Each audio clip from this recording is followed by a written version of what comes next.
આ તરફ નર્મદા જિલ્લાના કેવડિયા વિસ્તારમાં કમોસમી માવઠું જોવા મળ્યું। કેવડિયા અને આસપાસના વિસ્તારમાં ધીમી ધારે વરસાદ શરૂ થયો હતો। માગસર મહિનામાં વરસાદી ઝાપટું પડતા ખેડૂતો ચિંતિત બન્યા। વાતાવરણમાં અહીં અચાનક બદલાવ આવ્યો હતો।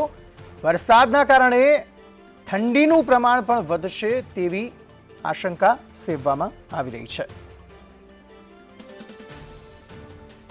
તો કેવડિયા અને આસપાસના વિસ્તારમાં વરસાદી વાતાવરણ જામ્યું છે। કમોસમી વરસાદની આગાહી હવામાન વિભાગ દ્વારા કરવામાં આવી હતી। તેવામાં વાતાવરણમાં અહીં બદલાવ જોવા મળ્યો। ધીમી ધારે વરસાદની શરૂઆત થઈ।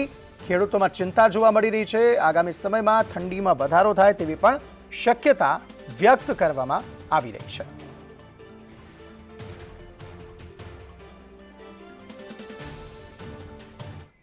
રાજ્યમાં ખેડૂતો માટે ફરી એકવાર માઠા સમાચાર। આવતીકાલથી 10 જાન્યુઆરી સુધી માવઠાની આગાહી કરવામાં આવી છે। અરબ સાગરમાં ટર્ફના કારણે વરસાદની આગાહી કરવામાં આવી છે। સૌરાષ્ટ્ર અને દક્ષિણ ગુજરાતમાં આ વરસાદની સંભાવના છે। ઉત્તર ગુજરાતમાં પણ માવઠાની હવામાન વિભાગ દ્વારા આગાહી કરવામાં આવી છે।